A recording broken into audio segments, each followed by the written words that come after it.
প্রিয় দর্শক, আপনাদের সবাইকে আমন্ত্রণ জানিয়ে শুরু করছি চ্যানেল 24-এর সাপ্তাহিক নিয়মিত আয়োজন জিসকা প্রেজেন্টস পিউলি মেডিকেল 24 অনুষ্ঠানের আজকের পর্ব। আপনাদের সাথে আছি আমি ডাক্তার সিফাত রহমান। প্রিয় দর্শক, আমাদের আজকের পর্বের আলোচনার বিষয়বস্তু হচ্ছে যে অল্প বয়সীদের মধ্যে ডায়াবেটিসের ঝুঁকি, কি বিষয় করণীয় এবং চিকিৎসা বিষয়ে আমরা আজকের পর্বে বিস্তারিত আলোচনা করব। আমাদের সাথে আজকে স্টুডিওতে উপস্থিত আছেন আমাদের দেশের অত্যন্ত খ্যাতনামা দুজন ডায়াবেটিস বিশেষজ্ঞ। আমাদের আজকের আমন্ত্রিত অতিথি ডাক্তার শাহজাদা সেলিম, হরমোন ও ডায়াবেটিস বিশেষজ্ঞ, সহযোগী অধ্যাপক, এন্ডোক্রাইনোলজি বিভাগ, বঙ্গবন্ধু শেখ মুজিব মেডিকেল বিশ্ববিদ্যালয়। আমাদের সাথে স্টুডিওতে আরও উপস্থিত আছেন ডাক্তার মারুফা মুস্তারি, সহকারী অধ্যাপক, এন্ডোক্রাইনোলজি বিভাগ, বঙ্গবন্ধু শেখ মুজিব মেডিকেল বিশ্ববিদ্যালয়। আপনাদের দুজনকে আমন্ত্রণ জানাচ্ছি। ধন্যবাদ। তো আমরা ডায়াবেটিস নিয়ে অনেক কথাই বলছি। বিগত বছরগুলোতে আমাদের দেশে যেমন আশঙ্কাজনক হারে ডায়াবেটিস রোগীর সংখ্যা বাড়ছে, তেমনি কিন্তু সাধারণের মধ্যে সচেতনতাও বাড়ছে। কারণ টিভিতে কথা হচ্ছে, বিভিন্ন সভায় আপনারা, সেমিনারে আপনারা কথা বলছেন, মানুষ সচেতন। কিন্তু তারপরেও কিন্তু আমরা এখন দেখতে পাচ্ছি যে অল্প বয়সী একটা গ্রুপ, ইয়াং অ্যাডাল্টস যারা, তারা ডায়াবেটিস আক্রান্ত হচ্ছে। এর পিছনে আসলে কারণ কি বলে আপনি মনে করেন? ধন্যবাদ আপনাকে এবং যারা শুনছেন সকলকে স্বাগত জানাচ্ছি। চ্যানেল 24 এবং জিসকাকেও ধন্যবাদ জানাচ্ছি, কারণ এরকম একটা আলোচনার সুযোগ করে দেওয়ার জন্যে। সারা পৃথিবীতে কেন ডায়াবেটিস হয় এখন কিন্তু আমরা জেনে গেছি যে বয়স বাড়লে ডায়াবেটিসের ঝুঁকি বাড়ে। ইনসুলিন তৈরি কম হয় বলেই তো সুগার বেড়ে যাচ্ছে। টাইপ 2 ডায়াবেটিস মেলাটাতে ইনসুলিন রেজিস্ট্যান্স বা ইনসুলিনের কাজ করার প্রতিবন্ধকতা থাকে। কিন্তু বাংলাদেশ, ভারত এরকম কয়েকটা দেশে খুব মারাত্মকভাবে লক্ষণীয় যে খুব অল্প বয়সে টাইপ 2 ডায়াবেটিস, যেটা সাধারণত 40 বছরের বেশি বয়সীদের আগে হতো ধরা করা হয়, এখন কিন্তু মোটামুটি 35 বছরের উপরে হবে এরকম পৃথিবীর অধিকাংশ বিজ্ঞানী মেনে নিয়েছেন। কিন্তু এটি কিন্তু বাংলাদেশে থেমে থাকছে না, নিচে নিচে নামতে নামতে কত নিচে সেটা কিন্তু বোঝা যাচ্ছে না। জন্মের কিছু 2-1 বছরের মধ্যেও আমরা পাচ্ছি। তো এটা কিন্তু আমাদের জন্য খুবই একটি মাথা ব্যথার কারণ। শুধু আমরা হরমোন বিশেষজ্ঞ, ডায়াবেটিস বিশেষজ্ঞ সেজন্য নয়, কিন্তু একটি পরিবারে যদি 5 বছরে, 3 বছরের, 7 বছরের একটা ছেলে বা মেয়ের টাইপ 2 ডায়াবেটিস থাকে, সে পরিবারটির উপর কেমন একটা চাপ হবে। পরিবারের কথাও যদি ভুলে যাই, তাহলে ডায়াবেটিসের চিকিৎসার তো ভিত্তি দাঁড়াবে লাইফস্টাইল মডিফিকেশন, সময় মতো, পরিমাণ মতো খাওয়া, নিয়ম মতো শারীরিক শ্রম। সেটা কি ওই 7, 8, 10 বছরের ছেলে বা মেয়েকে দিয়ে সম্ভব? তাহলে সম্ভব না হলে কন্ট্রোলও খারাপ হবে, তাহলে ঝুঁকিও বেড়ে যাবে। একজন প্রাপ্তবয়স্ক মানুষের জন্যই কিন্তু এই যে নিয়মগুলো পুঙ্খানুপুঙ্খভাবে মেনে চলা, সেটা একটা কঠিন, সেটাই কঠিন, ওর সাথে অসম্ভব।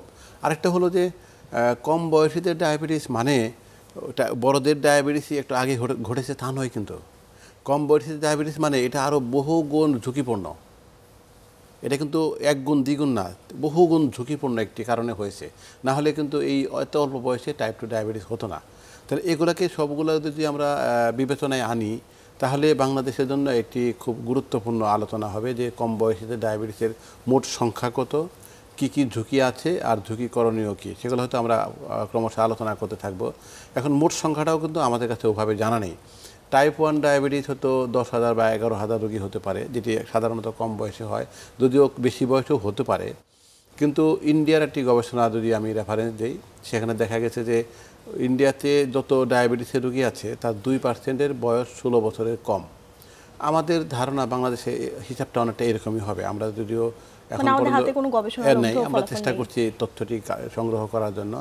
কিন্তু এইটাও যদি হয় তাহলেও কিন্তু আতঙ্কজনক একটি সংখ্যায় আমরা অবস্থান করছি, যেটি দিয়ে আমাদেরকে খুব জোরে সোরে কিছু না কিছু পদক্ষেপ নিতে হবে। এবং এইটি পদক্ষেপ কিন্তু একদিনের নয়, দীর্ঘদিনের একটা পদক্ষেপ নিতে হবে আমাদের।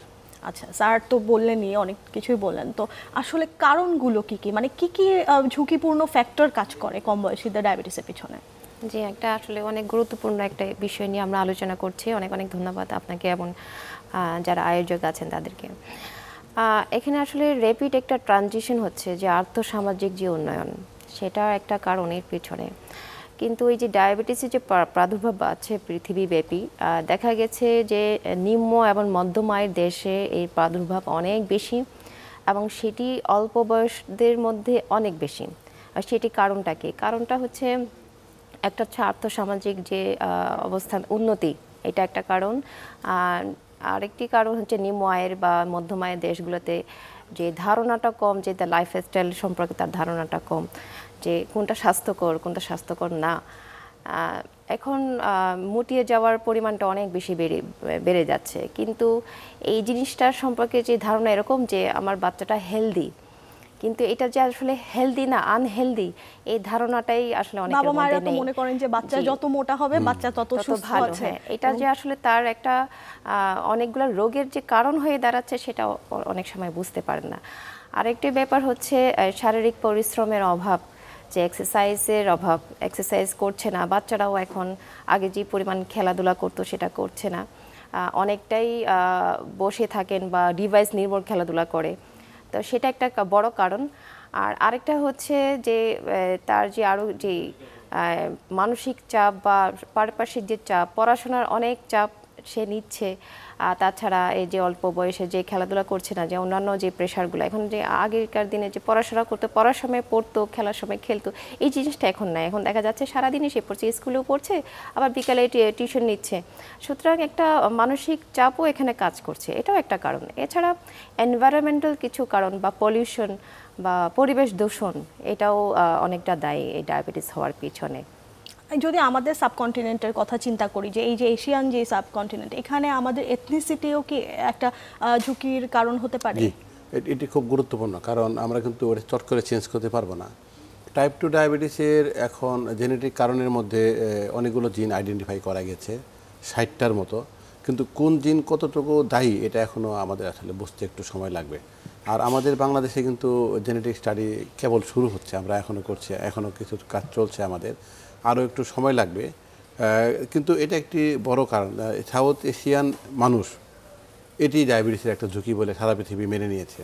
আরেকটি ডাক্তার মারুফ যেটি বললেন, আমি ওটাকে একদম শর্টকাট করে বলি যে প্রচুর শর্করা খাচ্ছি, আর এই শর্করা জমা হবার জন্য প্রচুর সময় ওকে দিচ্ছি, মানে আমি পরিশ্রম করছি না, শর্করাটা দেহে থেকে যাচ্ছে। আর ডায়াবেটিস দিয়ে হচ্ছে রক্তের গ্লুকোজ বাড়ছে, গ্লুকোজ শর্করাই, রক্তে গেলেই গ্লুকোজ হচ্ছে। তাহলে এই শর্করা আমরা বাংলাদেশে সাধারণত যার ডায়াবেটিস নেই, সারাদিনে দিয়ে খাদ্য গ্রহণ করি, তার 80 থেকে 90% শর্করা থেকে আসে ক্যালোরি। তাহলে এই পরিমাণ কার্বোহাইড্রেট খেয়ে, শর্করা খেয়ে একজন লোকের ডায়াবেটিস হবে না, এটা কিন্তু ভাবার সুযোগ নেই। সেটা তো আসলে বার্ন হচ্ছে না, হ্যাঁ, যেটা আমরা নিচ্ছি না, কিন্তু এখানে ঝুঁকিটা কিন্তু অন্যরকম, বার্নার যেরকম হচ্ছে না সেটাও একটা। আরেকটা কারণ হলো যে আমরা প্রথাগতভাবে যেভাবে অভ্যস্ত, সেটা হলো যে আমি প্রচুর খাবো, আবার একটা গ্যাপ দিচ্ছি, আবার প্রচুর খাবো। তাহলে প্রচুর খেলে দেহ তো প্রচুর ব্যবহার করতে পারছে না। কারণ এটাকে যদি আমি ভাগ করে ফেলতাম, যে আমি অল্প অল্প করে বারবার খাচ্ছি, বেশিরভাগ দেশে কিন্তু এই টেকনিক, 6 বার খায় সাধারণত। আর একজন সুখী স্বাচ্ছন্দ্যে আছে বাংলাদেশের মানুষ, 3 বার প্রচুর খেয়ে এমন খাবে যে খাওয়ার পরে ঝিমাবে। তাহলে এই যদি হয় আমাদের অভ্যাস, তাহলে তো ডায়াবেটিস না হয়ে রাস্তা খোলা নেই। এবং এটি মারুফা একটা জিনিস কিন্তু খুব স্পষ্ট করে বলেছে যে কম বয়সীদের স্ট্রেস, লেখাপড়া দিয়ে পদ্ধতিতে আগাচ্ছে। পৃথিবীর অন্যান্য দেশে কিন্তু বাচ্চাদের স্কুল টাইম বাইরে পড়াশোনা নিয়ে ব্যস্ত থাকতে হয় না, আমাদের 24 ঘন্টা পারলে আমরা ব্যস্ত রাখি। এবং এটা মানসিক চাপই নয় শুধু, এখানে কিন্তু সামাজিক নিরাপত্তাহীনতাও আছে। যে ছেলেটা দুরন্ত জীবনযাপন করার কথা ছিল, মেয়েটা দৌড়াদৌড়ি ছোটাছুটি করতে কথা ছিল, পরিবার কিন্তু ভয় পাচ্ছে ওকে এই খেলাধুলার জন্য বাইরে পাঠাতে। তাহলে এটা কিন্তু আমাদের মতো কিছু দেশের বেশি সমস্যা। এটা উন্নত দেশগুলো কিন্তু তাদের নিরাপত্তার অনেকটা নিশ্চিত করেছে। এখানে ডায়াবেটিস কিন্তু ওখানে বাড়তির হার খুব কম, কম বয়সীদের ক্ষেত্রে আরও কম। কিন্তু বাংলাদেশ, ভারত এরকম যেগুলো একটু একটু করে উন্নতি করছে, উন্নতি মানে সুগারের উন্নতি হচ্ছে, এই অবস্থাটা এরকম হয়ে দাঁড়িয়েছে আমাদের ক্ষেত্রে। এই যে ম্যাডাম যেটা বারবার বলছিলেন যে আর্থসামাজিক অবস্থার উন্নয়ন হচ্ছে, তো এই যে আমরা প্রতিনিয়ত আধুনিক হচ্ছি, আমরা দেখছি যে এখন র্যাপিড আরবানাইজেশন, তো সেটার একটা বাই প্রোডাক্ট হিসেবে কি আমরা এই যে ক্রনিক ডিজিজগুলো পাচ্ছি? হ্যাঁ, এটা তো আছেই, কিন্তু একই সাথে সচেতনও হতে হবে যে আরবানাইজেশন হচ্ছে ঠিকই, আমাদের টেকনোলজি বাড়ছে, কিন্তু এটা সঠিক প্রয়োগটা কোথায় হতে হবে। টেকনোলজি বাড়ছে, আমাদের শ্রমবিমুখ কিন্তু হয়ে যাচ্ছে, মানুষ সব হাতের কাছেই পেয়ে যাচ্ছে, কিন্তু ফিজিক্যাল অ্যাক্টিভিটি বাড়াতে হবে, সৃষ্টি করতে হবে। স্কুল কলেজ হতে শুরু করে সব জায়গায়, ইভেন অফিসেও এমন একটা ব্যবস্থা থাকতে হবে বা ব্যবস্থা সুযোগ করে দিতে হবে যাতে একটা কিছুটা ফিজিক্যাল অ্যাক্টিভিটি হয়। আপনাদের দুজনের কাছে আমি জানতে চাই যে আপনারা তো প্রতিনিয়ত প্র্যাকটিস করছেন, আপনাদের যে ক্লিনিক্যাল প্র্যাকটিসে কম বয়সী পেশেন্ট আপনারা কেমন পান? জি, একদমই অনেক সংখ্যা এখন বেড়ে গেছে, যেটা আগে দেখা যেত 50-60-এর উপরে ডায়াবেটিসের সংখ্যা বেশি, এখন দেখা যাচ্ছে 30-40-এর মধ্যে সবচেয়ে ম্যাক্সিমাম, এবং ইভেন 8 বছর 7 বছর বয়সী বাচ্চাদেরও ডায়াবেটিস হচ্ছে এখন। হ্যাঁ, এটা ঠিকই, আমরা অনেক বেশি ছেলে মেয়ে দুখানেই। এবং যেমন একটা ছেলে গত সপ্তাহের কথাই বলছি, বয়স 6.5 বছর, আমার কাছে যখন আসে তখন আরেকজন চোখের ডাক্তার ওনাকে, তার কাছে গিয়ে চোখে কম দেখে, এটা কিন্তু ডায়াবেটিস জটিলতা ওর। রেটিনোপ্যাথি তারপরে ধরা পড়লো যে ডায়াবেটিস বেশি, আমার কাছে আসলো, আমি আবার কনফার্ম করার জন্য টেস্ট করে দেখলাম আসলেই ডায়াবেটিস। এবং এটা কিন্তু এমন না যে 1-2 মাসের মধ্যে হয়েছে, বেশ কিছুদিন যাবতই হয়তো আছে। HbA1c প্রায় 13 ছিল 3 মাসের পর, এটা 13 হতে কিন্তু 1-2 বছর লেগেছে ওর। তাহলে এই যে 6.5 বছর আরও 1-1.5 বছর আগে ডায়াবেটিস হয়েছে, এটা কিন্তু খুব আমাদের জন্য খুব আতঙ্কজনক একটি পরিস্থিতি। খুবই আনলাইকলি একটা সিচুয়েশন। আর রিপিট আরবানাইজেশন যেটা আপনি বললেন, এটাই আসলে টার্মটা, কিন্তু আমি ব্যক্তিগতভাবে এটাকে নামটা এইভাবে দিই যে আনহেলদি আরবানাইজেশন, আনহেলদি। এবং সেটা প্ল্যানের ঘাটতি আছে, প্ল্যানের সমস্যাটা অন্যখানে। প্ল্যান হলো আমরা বাংলাদেশে প্ল্যান করি বিল্ডিং বানাবো, রাস্তা বানাবো, সড়ক বানাবো, আমরা কিন্তু প্ল্যান করি না সুস্বাস্থ্য নিশ্চিত করব। তাহলে ওই আনহেলদি প্ল্যানিংও আছে এখানে। মানে একটা খেলার মাঠ, থাকতে হবে তো, একটা নিঃশ্বাস নেবার একটা জায়গা। ঢাকা শহরে যদি 2 কোটি মানুষ থাকেন, তাহলে আমরা চাই 2 কোটি মানুষের হাঁটার, এক্সারসাইজ করার জায়গা থাকবে। কিন্তু আপনাদের 20 লাখ মানুষ, 20 লাখ কেন, 1 লাখ মানুষেরও হাঁটার জায়গা নেই, খেলার জায়গা নেই। তাহলে বাকি 1,99,00,000 মানুষ কি করবে? আমরা কিন্তু উন্নত বিশ্বে দেখতে পাই যে সাইক্লিং এর জন্য একটা আলাদা একটা লেন থাকে, সড়কে থাকে লেন থাকে, কিন্তু আমাদের দেশে সেটা মানে খুঁজেও হয়তো পাওয়া যাবে না। কিন্তু এখন কিন্তু যেটা আমরা দূর দিতে চাই, এই যে চোখ কান বন্ধ করে আমরা আছি, এটা কিন্তু আর সময় নেই আসলে। কারণ আপনারা তো আমাদের বয়সে আমরা অনেকেই বাপ মা হয়েছি, তো আমরা যদি নিজেদের পরিবারের কথা ভাবি যে আমার ছেলে বা মেয়ে 5-7 বছর 10 বছর ও ডায়াবেটিসে আক্রান্ত, তাহলে তো ছেলে মেয়ের হতে কেমন কিছু, বাপ মা তো কাঁদতে কাঁদতে শেষ হয়ে যাবে। তাই কিন্তু হচ্ছে, আমরা ধরুন এরকম একটা বাচ্চাকে বলি যে ওর তো ডায়াবেটিস হয়েছে, মানে বাপ মার তো অস্থিরতা দেখলে আমরা মানে নিজেরাই অস্থির হয়ে উঠি। তাহলে এটা সমাজ কি অস্থির হবে না, রাষ্ট্র কি অস্থির হবে না? এটা কিন্তু হতে হবে, কারণ আমরা কিন্তু এটাকে থামাতে চাই। ডায়াবেটিস যদি কার 70 বছরে হয়, তাহলে কিন্তু অত মাথা ব্যথা কোনো সমস্যা নাই। 65 বছরে হলেও এটা তো আমরা মেনেই নিতে পারি, কিন্তু 6.5 বছর 7 বছর এটা তো মানতে আমরা আসলে আগ্রহী নই। এই যে আপনি একটু আগে বলছিলেন যে আপনার চেম্বারে আপনি একজন 6.5 বছরের বাচ্চার মধ্যে ডায়াবেটিস পেলেন, তো এই বাচ্চাটার কি ফ্যামিলিতে হিস্ট্রি ছিল? জি, ওরাও আরও দেখেন দুঃখজনক, বাপ মা কিন্তু দুইজনই জানতেন তাদের ডায়াবেটিস আছে, কিন্তু আমি পরে টেস্ট করলাম না, জানতেন না। কিন্তু আচ্ছা, জানতেন না, কিন্তু আসলে কিন্তু ছিল, পরে টেস্ট করে দেখলাম দুইজনেরই আছে। তাহলে আমাদের যে উদাসীনতার মাত্রাটা দেখেন, বাপ মায়েরও বয়স বেশি না, বাপের হয়তো 36-37, মায়ের 30-31, তারাও কিন্তু এটাও কিন্তু অল্প বয়সীদের মধ্যেই পড়ছে, তারাও কিন্তু তারা জানতোই না। তাহলে আমাদের অসচেতনতা কত মাত্রায় রয়ে গেছে দেখেন এখানে। এই যে আমরা একটা পরিসংখ্যান বলি যে বাংলাদেশের প্রায় 13%, যদি আমি ভুল না বলে থাকি, 13-20% মানুষ ডায়াবেটিস আক্রান্ত, কিন্তু এই পরিসংখ্যানের মধ্যে কিন্তু সবাই কিন্তু আসছে না। এই যে স্যার বললেন যে বাবা মা জানতেন না যে তারা ডায়াবেটিস আক্রান্ত, এরকম আনডায়াগনোসড প্রচুর কেস কিন্তু আমাদের পপুলেশনে এখনো রয়ে যাচ্ছে, সেটা কিন্তু আরো বেশি অ্যালার্মিং আমাদের জন্য। আমাদের একটা খুব ভালো গবেষণা প্রকাশিত হয়েছে বাংলাদেশ এবং অস্ট্রেলিয়া যৌথভাবে, ব্রিটিশ মেডিকেল জার্নালে পাবলিশ হয়েছে। আর এটা ভালো আর বলার দরকার নাই, ওখানে পাবলিশ হয়েছে। মানে সেখানে তারা দেখেছেন যে 61.5% ডায়াবেটিসের রোগী উনি জানতেন না অথবা মনে করেন তার ডায়াবেটিস নেই। মানে 10 জনে 7 জন কিন্তু অশনাক্তকৃত। তাহলে কবে শনাক্ত হবে? যখন এই যে চোখের সমস্যা হচ্ছে, হার্ট অ্যাটাক হচ্ছে, স্ট্রোক হচ্ছে, তাহলে এটা তো জটিলতার একটা বড় ধরনের জটিলতা নিয়ে আসছে। কিন্তু যদি আমরা ডায়াবেটিস হবার আগে, প্রি ডায়াবেটিস অথবা আরও আগে শুরু করতে পারতাম কাজ, তাহলে কিন্তু আমরা স্বপ্ন দেখতে পারি যে এই রোগীটার এই কমপ্লিকেশনগুলো না হয়ে মারা যাবেন উনি 90 বছর, 95 বছর, 100 বছর বয়সে মারা যাবেন, কোনো জটিলতা নেই। কিন্তু আমি যখন পাচ্ছি তখন 1টা 2টা 3টা জটিলতা সহ পাচ্ছি, তখন আমাকে যুদ্ধ করতে হচ্ছে একদিকে ডায়াবেটিস কন্ট্রোলের, আরেকদিকে জটিলতা বেশি না দ্রুত আগায় সেটার জন্য। বেশিরভাগ ক্ষেত্রে পারা যাচ্ছে না কিন্তু। আচ্ছা, ম্যাডামের কাছে একটু জানতে চাই যে যেই জটিলতাগুলো সাধারণত অ্যাডাল্টদের হয়ে থাকে ডায়াবেটিসের কারণে, সেই জটিলতাগুলো কি একজন অল্প বয়সী ডায়াবেটিক পেশেন্টেরও হতে পারে? জি, হতে পারে। এখানে প্রধানতম মৃত্যুর কারণ হচ্ছে কার্ডিওভাস্কুলার ডিজিজ বা হার্টের সমস্যা। দেখা গেছে এখন অল্প বয়সীদের মধ্যে হার্টের সমস্যাও অনেক বেড়ে গেছে। এখন যার আগে থেকেই ডায়াবেটিস, মানে অল্প বয়সে ডায়াবেটিস শুরু হয়েছে, তার কমপ্লিকেশনগুলোও কিন্তু আর্লি শুরু হবে, সুতরাং তার আয়ুটা আলটিমেটলি অনেক কমে যাচ্ছে। সুতরাং এখানে প্রিভেনশনটা বা প্রতিরোধ উত্তম পন্থা হওয়া উচিত। আগেই যদি শনাক্ত করা যায়, ডায়াবেটিসটাই যদি আগে শনাক্ত করা সম্ভব হয়, তাহলে কমপ্লিকেশনগুলো আর্লি ডিটেকশন করা সম্ভব হবে এবং সেটা প্রিভেনশন করাও সম্ভব হবে। আচ্ছা, স্যারের কাছে একটু আসি যে অল্প বয়সী একটা বাচ্চার আসলে ব্লাড সুগার টেস্ট করতে হবে, এটাই কিন্তু বাবা মায়ের মাথায় কখনো আসে না। সেক্ষেত্রে কিন্তু বাচ্চার যদি ডায়াবেটিস থাকে সেটা মানে মিসডায়াগনোজ হওয়ার বা সেটা আসলে মিস হয়ে যাওয়ার চান্সটাই বেশি থাকে। তা আসলে বাবা মায়েরা কিভাবে বুঝবেন যে তার সন্তানটি ডায়াবেটিস আক্রান্ত? এটা খুব ভালো বলেছেন। আমি অন্য একটা দেশের রেফারেন্স দিয়ে বাংলাদেশে আসছি। আফ্রিকাতে যত টাইপ 1 ডায়াবেটিস ধরা পড়ে, ওরা প্রথমে ফেলসিফারা ম্যালেরিয়ার টেস্ট করে, কারণ লক্ষণ দেখে ওদের মনে হয়েছে যে ম্যালেরিয়ার আক্রান্ত রোগী। পরে দেখা গেলো যে না, ম্যালেরিয়া না, ডায়াবেটিক কিটোঅ্যাসিডোসিস। আমাদের এখানেও কিন্তু যে রোগীগুলো এই খুব কম বয়সে ধরা পড়ছে, এরা কিন্তু কেউই সরাসরি ডায়াবেটিসের কারণে আমাদের কাছে আসেনি।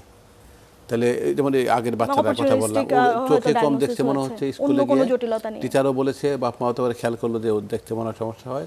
পরে চোখে ডাক্তার কাছে যাওয়ার পরে উনি প্রথম টেস্ট করলেন, পরে আমাদের কাছে পাঠালেন। কিন্তু এখানে প্রবলেম যেটা হয় কি, যে একটা কম বয়সী বাচ্চা, সে সাধারণ অভিব্যক্তিগুলো ঠিকঠাক মতো প্রকাশ করতে পারছে না, সেক্ষেত্রে রোগের লক্ষণও কিন্তু ঠিকঠাক মতো প্রকাশ করতে পারবে না। তাহলে এখন বাবা মা কখন সন্দেহ করবেন যে আমার বাচ্চার এরকম সমস্যা থাকতে পারে? তাহলে সবচেয়ে গুরুত্বপূর্ণ হলো অস্থিরতা, ইরিটেবিলিটি। মানে স্বাভাবিক যে আচরণ 6 মাস আগে করতো, 4 মাস আগে করতো, ওই আচরণটা পরিবর্তন হয়ে যাবে এবং সবসময় একটা দুর্ব্যবহার করার মতো মনোভাব দেখা যাবে, যে কিছু বললেই খেপে যাচ্ছে, কিছু আগে যেগুলো করতো সেগুলো করতে যাচ্ছে না। আর ডায়াবেটিস, ব্লাড সুগার বাড়া মানে কিন্তু রোগীর দুর্বলতা তৈরি হওয়া। তাহলে সেটা হবে। ব্লাড সুগার বাড়লে ঘন ঘন প্রস্রাব হয়, সেটা কিন্তু হয়, কিন্তু ওই বাচ্চাদের অনেক ক্ষেত্রে কিন্তু এটা বোঝা সমস্যা হতে পারে। কিন্তু টাইপ 2 ডায়াবেটিস যখন কম বয়সে হয়, এখানে আরেকটা জিনিস মনে রাখতে হবে যে টাইপ 1টাই বেশি হয়। টাইপ 1-এ অনেক রোগী কিন্তু ডায়াবেটিক কিটোঅ্যাসিডোসিস ধরনের সমস্যা, যেখানে খুব দ্রুত রোগী খারাপ হয়ে যায়, এমনকি অজ্ঞান হয়ে যেতে পারে, কমাতে যেতে পারে। কিন্তু টাইপ 2 ডায়াবেটিস যখন খুব কম বয়সে হয়, এদেরও কিন্তু লক্ষণ কিছুটা টাইপ 1-এর কাছাকাছি থাকতে পারে। পরে আমরা কিন্তু কনফার্ম করে ফেলতে পারি। কিন্তু শুরুতে বাবা মা ভাই বোন যারা আছেন তাদেরকে আমি অনুরোধ করব যে অস্বাভাবিক কোনো আচরণ গত 1-2 মাস 3 মাসের মধ্যে দেখা যাচ্ছে কিনা। প্রধানত খুব দুর্ব্যবহার করে, কিছু ভালো কথাতেও খেপে যায়, খারাপ আচরণ করে, এগুলো ক্ষুধাটা অনেক বেড়ে গেছে, আর প্রস্রাবও খারাপ হচ্ছে, ঘন ঘন হচ্ছে। আর আরেকটা জিনিস কম বয়সীদের ক্ষেত্রে, সকল ক্ষেত্রেই হতে পারে, যেমন অহেতুক ইনফেকশন হচ্ছে, বারবার হচ্ছে, বিভিন্ন জায়গায় হচ্ছে। তাহলে এগুলো কিন্তু টেস্ট করে যদি নর্মাল পাই তাহলে খুব আনন্দের ব্যাপার, কিন্তু টেস্ট কিন্তু করতে হবে। তো মারুফা বলবে যে কী কী টেস্ট করি আমরা ওদেরকে। তাহলে আমি অনুরোধ করব যে একবার টেস্ট করে নিশ্চিত হতে হবে, এবং যাদের বাবা মা ভাই বোন অন্যদের ডায়াবেটিস আছে তাদের ক্ষেত্রে কিন্তু ভাবনাটা আরও বেশি করে ভাবতে হবে যে ডায়াবেটিস হতে পারে। কারণ দেখা গেছে যে যাদের পরিবারে যতজনের ডায়াবেটিস, তাদের তত কম বয়সে ডায়াবেটিস হওয়ার সম্ভাবনা, ঝুঁকিটা তত বেশি। প্রধানত যে বাচ্চাটার কথা এখন ভাবছি, এই বাচ্চারা যখন মায়ের পেটে ছিল, মায়ের যদি জিডিএম গর্ভকালীন ডায়াবেটিস থেকে থাকতো, তাহলে ঝুঁকি কিন্তু আরও বেড়ে গিয়েছে। খুব মোটা সোটা বা এখান দিয়ে কালো দাগের মতো ইনসুলিন রেজিস্ট্যান্স একান্ত নাগরিকাংশ হয়, সেগুলো যদি থাকে তাহলে সেগুলো কিন্তু বাড়তি ঝুঁকি হিসাবে পরিগণিত হবে। আচ্ছা, ম্যাডামের কাছে জানতে চাই যে কি কি পরীক্ষার মাধ্যমে নিশ্চিত হওয়া সম্ভব?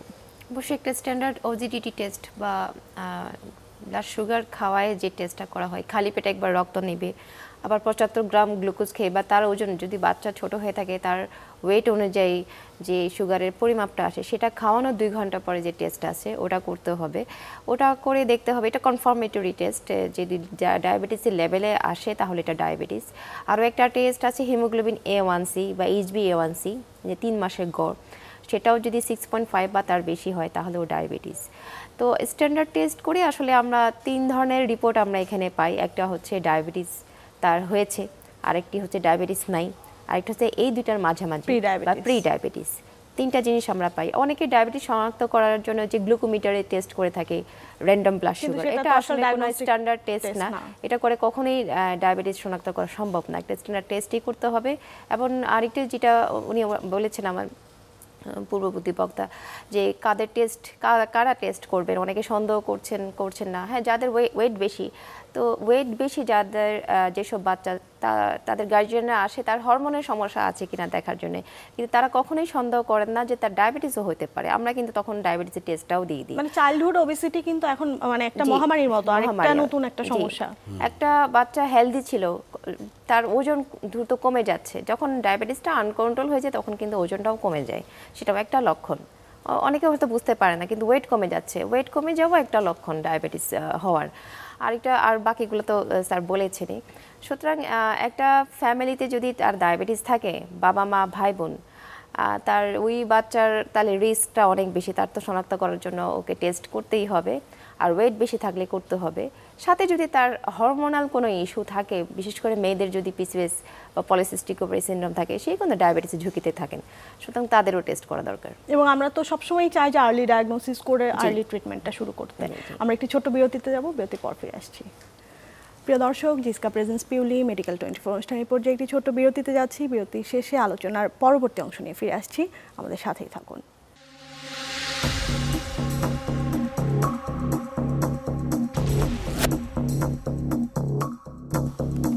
প্রিয় দর্শক, বিরতি শেষে আবারও আমন্ত্রণ জানাচ্ছি জিসকা প্রেজেন্স পিউলি মেডিকেল 24 অনুষ্ঠানে। আজকের পর্বে আমরা কথা বলছি অল্প বয়সীদের মধ্যে ডায়াবেটিস ঝুঁকি, করণীয় এবং চিকিৎসা বিষয়ে। আর আমাদের সাথে আজকে স্টুডিওতে উপস্থিত আছেন ডাক্তার শাহজাদা সেলিম, হরমোন ও ডায়াবেটিস বিশেষজ্ঞ, সহযোগী অধ্যাপক, এন্ডোক্রাইনোলজি বিভাগ, বঙ্গবন্ধু শেখ মুজিব মেডিকেল বিশ্ববিদ্যালয়। আমাদের সাথে আরও উপস্থিত আছেন ডাক্তার মারুফা মুস্তারি, সহকারী অধ্যাপক, এন্ডোক্রাইনোলজি বিভাগ, বঙ্গবন্ধু শেখ মুজিব মেডিকেল বিশ্ববিদ্যালয়। বিরতির পর আপনাদের দুজনকে আবার আমন্ত্রণ জানাচ্ছি। ধন্যবাদ। আপনার কাছে আমি ম্যানেজমেন্ট সম্পর্কে জানতে চাইবো, যে আমরা জানি যে ডায়াবেটিসের ম্যানেজমেন্ট আসলে শুধুমাত্র মেডিসিন বা শুধুমাত্র ইনসুলিন না, এর পাশাপাশি আরও অনেকগুলো বিষয় জড়িত থাকে। তো সেই বিষয়টি নিয়ে আমাদের বলুন। আপনি কিন্তু একদম সঠিক কথাই বলেছেন। আমি খুব জোর দিতে চাই, রোগীরা কিন্তু অনেক সময় ভুলে যান, হয়তো জোর দিতে চাই মানে ডায়াবেটিসের চিকিৎসা শুরু হবে আদর্শ জীবনযাপন ব্যবস্থাপনার মাধ্যমে। এটা না করে একটু আগাবার রাস্তা নাই। কিন্তু এটা স্টেপ 1 এবং স্টেপ 1 শেষ করে স্টেপ 2তে ওষুধে যেতে হবে। কিন্তু রোগীরা যখন ওষুধ বা ইনজেকশন, ইনসুলিন বা এখন অন্য ইনজেকশন আছে, যাই নেন, উনি জীবনযাপনের ব্যাপারে একটু উদাসী হওয়ার লক্ষণ দেখা দেয়। সুযোগ নেই। কারণ হলো যে আমরা এতক্ষণ যে আলোচনাগুলো করেছিলাম যে ডায়াবেটিসের বৃদ্ধির কারণ কি, রক্ত গ্লুকোজ বেড়ে গেছে, কেন বাড়ছে, আমরা খাবারটা ওভাবে খাচ্ছি, তাহলে চিকিৎসাও কিন্তু ওখানেই আগে হবে। ওই যে কারণগুলো, সেই কারণগুলোকে দূর করতে হবে। আমার আদর্শ একটা টেকনিকে আমাকে আসতে হবে। ডায়াবেটিসে ডিসিপ্লিন ইজ লাইফ। এই ডিসিপ্লিনটা কিন্তু খাবারের ডিসিপ্লিন দিয়ে শুরু হবে। তাহলে কিভাবে হবে? উনি দিনে 6 বার খাবেন। সকালে আমরা একটা কাঠামো দাঁড় করাই। 8টার সময় যদি নাস্তা করেন, 11টায় একটা হালকা খাবার খাবেন, 2টার সময় দুপুরের খাবার, 5টার সময় হালকা খাবার, রাত 8টায় রাতের খাবার, রাত 11টায় আরেকটা হালকা খাবার। এখন আমরা যখন রোগীদেরকে বলি, রোগী কিন্তু সকালেরটা কেউ কেউ ঠিকঠাক মতো করেন, হালকা খাবার কেউ খান কেউ খান না, দুপুরের খাবার কিন্তু 2টার কাছাকাছি অনেকেরই হয়। তারপর থেকে কিন্তু উল্টাপাল্টা শুরু হয়ে গেল। কীরকম? বিকালের হালকা খাবারটা অনেকে খাচ্ছেন না, কেউ খাচ্ছেন 8টায়, কেউ খাচ্ছেন 4:30টায়, কেউ বসে থাকেন যে মাগরিবের নামাজ পড়ে খাবেন, নামাজ আবার 2 ঘন্টা আগে পড়ে যায় শীতকালে, গ্রীষ্মকালে। কেউ কেউ এই রাত 11:30টায় ডিনার করে, একদম ঘুমানোর আগ মুহূর্তে হয়তো ডিনার করে। তার পারিবারিক সামাজিক অনেক কারণ আছে, কিন্তু ওই কারণগুলোকে এখানে গুরুত্ব না দিয়ে ডায়াবেটিস চিকিৎসা করতে হবে, সেটাকে সবার আগে নিয়ে আসতে হবে। তাহলে উনি গড় পড়তা 3 ঘন্টা পর পর খাবেন, একটি বড় খাবার, একটি ছোট খাবার, এখানে কোনো গ্যাপ রাখা যাবে না। আমরা যে কাজটা করে দেই, অনেক সময় ডায়েটিশিয়ানের সাহায্য নেই, যে ওনার বর্তমান ওজন কত এবং কত ওজন কমাতে হবে সেটা হিসাব করে প্রতিদিনের ক্যালোরি কতটুকু হবে। কিন্তু কাঠামো কিন্তু একই রকম, 6 বারই থাকবে, খালি ক্যালোরি কম বেশি হবে। এটি হলো ধাপ 1। ধাপ 1-এর বি হবে শারীরিক শ্রম। তা আমরা কিন্তু দুজনেই এতক্ষণ বলার চেষ্টা করছি যে আমরা দিন দিন প্রচুর খাচ্ছি এবং কম শারীরিক পরিশ্রম করছি। তো এটা কিন্তু বাস্তবতা, যে অধিকাংশ মানুষের যে আমরা যে শ্রম দিচ্ছি, চাকরি করছি বা দায়ী করি, তাতে কিন্তু শারীরিক শ্রমের কোনো সংযোগ নেই। তাহলে এটা দোষ নেই। কিন্তু তাহলে কি করতে হবে? যারা শ্রমহীন, শারীরিক শ্রমহীন, মেধাভিত্তিক চাকরি করছেন বা অন্য কাজ করেন, আমরা কিন্তু সেই দলেই আছি, তাদেরকে দিনের একটা নির্দিষ্ট সময় ঠিক করে নিতে হবে, যে সপ্তাহে অধিকাংশ দিন 7 দিন হলে ভালো 30 মিনিট হাঁটবেন। যদি না পারেন সপ্তাহের 1 দিন 150 মিনিট হাঁটবেন। এটা হাঁটাটা এমন হবে যে হাত পা পুরোটা ছড়িয়ে হাঁটা, ব্রিস্ক ওয়াকিং যেটা বলে, সেটা হতে হবে। এটাই কি করতে হবে? বিকল্প হতে পারে, কিন্তু বাংলাদেশে মনে হয় এর চেয়ে ভালো নাই কিছু। সাঁতার কাটা হতে পারে, সাইকেল চালানো হতে পারে। যারা খেতে কাজ করেন, মানে যাদের শারীরিক শ্রম ভিত্তিক পেশা, তাদের কিন্তু আলাদা করে করার দরকার নেই। কিন্তু বাংলাদেশের বেশিরভাগ মানুষই কিন্তু শারীরিক শ্রমহীন পেশা নিয়ে জীবনযাপন করছি। এ দুটার পরে আসবে ওষুধ।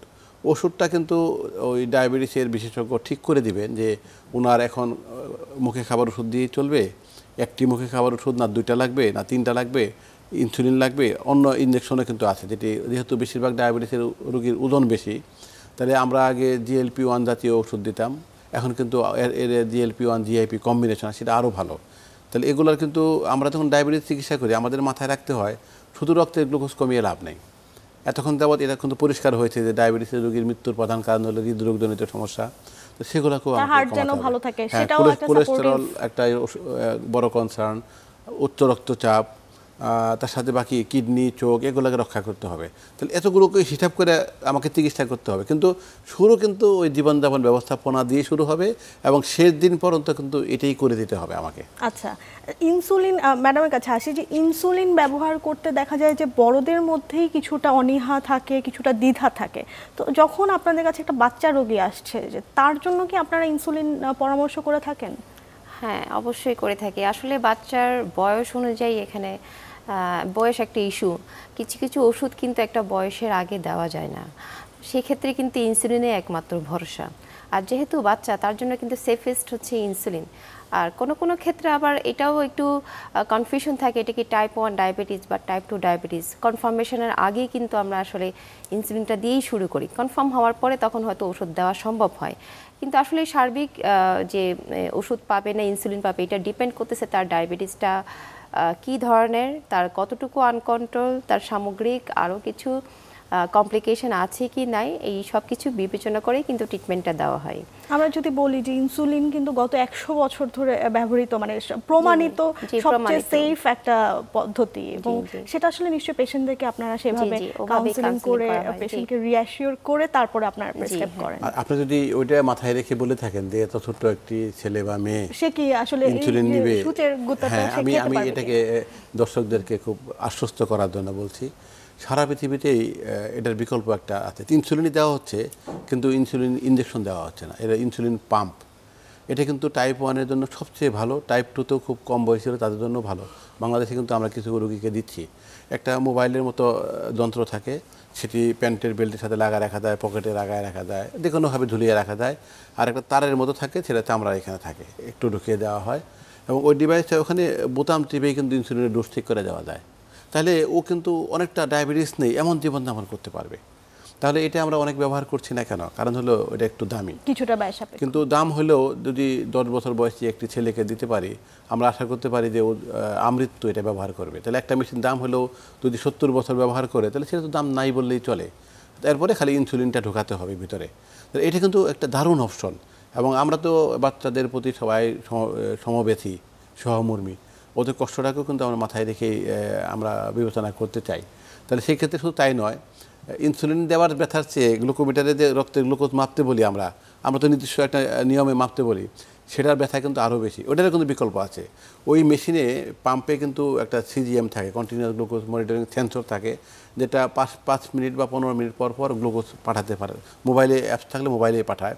আরেকটা হলো ফ্লাশ CGM বলে, এখানে লাগিয়ে দেওয়া যায়, ওই মাথায় যে ব্যথার স্টিকার লাগে অনেকটা সেরকম, ওটাও কিন্তু ওই 5 মিনিট পর পরই আমাকে মোবাইল এখানে নিলেই মোবাইলে রিডিং চলে আসতেছে।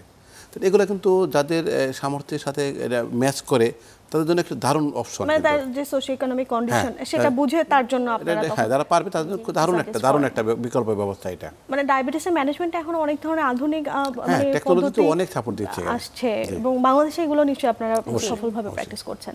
তো আমরা একটু প্রতিরোধ বিষয়ে জানতে চাই যে আসলে এই যে একটা বাচ্চা মানুষ বাকিটা জীবন তার পড়ে আছে, একটা অ্যাক্টিভ লাইফ হয়তো সে কাটাবে, তো তার জন্য আসলে কি ধরনের প্রতিরোধমূলক ব্যবস্থা? আমরা আজকে আলোচনা থেকে আমরা তিনজনই জনগণকে একটা জিনিস যদি বোঝাতে পারি তাহলে কিন্তু এই লাভ হবে এবং লাভটা দীর্ঘদিন লাভ হবে। সেটা হলো যে বাংলাদেশের সকল মানুষ যে কোনো বয়সের সবাই আমরা ডায়াবেটিস হবার ঝুঁকিতে আছি। আর আমরা একটু আগে যেটা বললাম যে 61.5% ডায়াবেটিসের রোগী ভাবছি যে ডায়াবেটিস নেই। তাহলে আমি প্রতিরোধ করতে গেলে প্রথম ধাপটা হলো যে আমার আগে একবার দেখে নিতে হবে যে আমি কোন দরে পড়লাম। ডাক্তার মারুফ একটু আগে বলেছেন 3 ভাগে পড়বো, ডায়াবেটিস নেই, প্রি ডায়াবেটিস, ডায়াবেটিস। তাহলে ডায়াবেটিস যদি থাকে তাহলে কিন্তু তাকে চিকিৎসা শুরু হয়ে গেল, সেখানেও একটা প্রতিরোধ থেকে যাবে, জটিলতা প্রতিরোধের। প্রি ডায়াবেটিস থাকলে আমরা এটাকে যদি ক্যাপচার করতে পারি সবচেয়ে ভালো হবে, কারণ গবেষণায় দেখা গেছে যে এদের যদি ওষুধ ছাড়া শুধুমাত্র জীবনযাপন ব্যবস্থাপনা আমরা একটু আগে যেটা বোঝাতে চাইলাম ওই আদর্শ দিকে নিয়ে যেতে পারি, কমপক্ষে অর্ধেক লোক ডায়াবেটিস হবে না, সেখান থেকে ফেরত আনা যেতে পারে। এবং 20% এই অবস্থাতে থেকে যাবে। তাহলে এটা কিন্তু দারুণ একটা জিনিস। কিন্তু আমরা যেহেতু জন্মগতভাবে ডায়াবেটিসের ঝুঁকি রয়ে গেছে, ব্যক্তিগতভাবে ঝুঁকি আছে, পরিবেশগত ঝুঁকি আছে, তাহলে সকলকেই আমাদের জীবনযাপন ব্যবস্থাপনাকে একটা টোটাল, ব্যক্তিগত না শুধু, ব্যক্তিগত, পারিবারিক, সামাজিক, রাষ্ট্রীয় এবং সবচেয়ে গুরুত্বপূর্ণ অংশ হবে শিক্ষা ব্যবস্থাপনা। যেহেতু কম বয়সী ডায়াবেটিস, তাহলে স্কুল কলেজগুলোর পাঠ্যপুস্তকে এখানে একটা অংশ রাখতে হবে যে কারা ডায়াবেটিসের ঝুঁকিতে আছে, ঝুঁকি নিরসনে কী করণীয়।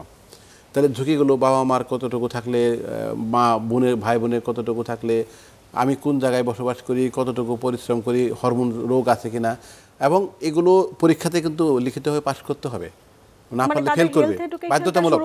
হ্যাঁ, বাধ্যতামূলক, নাম্বার 1। নাম্বার 2 হলো স্কুল কলেজগুলোর একটা কাঠামো থাকবে, যে মনে করেন ক্লাস 5, 6, 7, 8, 9 প্রতিটি ওই স্কুলের ছেলে মেয়ের সাথে সামঞ্জস্যপূর্ণ শারীরিক শ্রম, যেটি ওকে দৈহিক স্থূলতা এবং ডায়াবেটিসের ঝুঁকি কমাতে সাহায্য করে, এটি কিন্তু কম্পালসারি হতে হবে। মানে এটি করে ওকে উপরের ক্লাসে দিতে হবে, ফেল করলে ও নিচের ক্লাসে থেকে যাবে। কারণ এটি নিয়ে কিন্তু আর আলগাভাবে ভাবার সুযোগ নাই। তাহলে প্রথমত খালি উৎসাহ দেব এটিতে সীমাবদ্ধ থাকলে হবে না, বাধ্যতামূলক কিছু কাঠামো থাকতে হবে একদিকে। দ্বিতীয় হলো তাহলে রাষ্ট্রীয় এবং সামাজিক ব্যবস্থাপনাগুলোতে সব জায়গায়, সেটা আপনি মনে করেন ইউনিয়ন পরিষদ হতে পারে, উপজেলা পরিষদ হতে পারে, সিটি কর্পোরেশনের কর্মকাণ্ড হতে পারে, সব জায়গাতেই সকল আনুষ্ঠানিকতা এবং পূজা পার্বণ থেকে শুরু করে এগুলো কিন্তু ডায়াবেটিস হওয়ার জন্য একটা ফোকাল পয়েন্ট। আমরা যে আনুষ্ঠানিক খাবার খাচ্ছি এগুলাতে হেলদি টেকনিক ঢোকাবার জন্য আপ্রাণ যুদ্ধ করতে হবে আমাদেরকে, সকলকে, রাষ্ট্রকে, রাষ্ট্র লিড দিতে হবে এখানে। এই যে স্যার পলিসি লেভেলে যে ইন্টারভেনশনগুলো প্রয়োজন, সেটা আপনাদের এই ভয়েসটা পৌঁছাতে হবে যারা পলিসি তৈরি করে। একদম কাজ হচ্ছে না তা না, কিন্তু আমরা কিন্তু অলরেডি স্বাস্থ্য অধিদপ্তরকে বোঝাতে সক্ষম হয়েছি। এই ক্লাস 7, 8-এর বইয়ে 1-2টা তথ্য এখন আছে, কিন্তু যদিও এটা খুবই নগণ্য, কিন্তু তারা বুঝতে পেরেছে থাকা দরকার। এটা কিন্তু একটা বড় স্টেপ, কারণ বরফ গলা শুরু হয়েছে। আমরা যদি খুব ভালোভাবে আগাতে পারি তাহলে ওই বললাম যেটা, যে ক্লাস ভিত্তিক, বয়স ভিত্তিক ওদের আমরা ওই তথ্যগুলো দিলে, যে ক্লাস 7-এর বাচ্চাকে তো আর বিশ্ববিদ্যালয়ের লেভেলের তথ্য দিলে হবে না, এখানে কমিউনিটিকে আসলে এনগেজ করার ব্যাপার আছে। এটাই সবচেয়ে জরুরি। যেমন আমি বললাম যে, যেমন আমরা ঈদ হোক, পূজা হোক, পহেলা বৈশাখ হোক, আমরা এমনভাবে খাবার নিয়ে ব্যস্ত থাকি যেগুলো শুধুই শর্করা নির্ভর। এটি তো করা যাবে না, এগুলো তো ক্ষতি হচ্ছে আমাদের। স্যার আপনাকে ধন্যবাদ। আমরা অনুষ্ঠানে একদমই শেষ পর্যায়ে চলে এসেছি। ম্যাডামের কাছে জানতে চাই যে আপনি সার্বিকভাবে কি পরামর্শ দিবেন? আমি ডায়াবেটিস প্রিভেনশনের ব্যাপারে একটাই বলতে চাচ্ছি যে একটা আদর্শ জীবনযাপন, এটার প্রতি গুরুত্ব দেওয়া খুবই প্রয়োজন। এবং সেই ক্ষেত্রে যে পরিবার থেকে এখানে সচেতনতা আগেই আসা উচিত। ব্যক্তিগতভাবে তো অবশ্যই একটি পরিবার যদি বুঝে যে কোনটা তার জন্য ভালো খাবার, কোনটা তার জন্য ভালো হবে, প্রিভেন্ট করা সম্ভব হবে, সেটা আগে এটার প্রতি গুরুত্ব দেওয়া।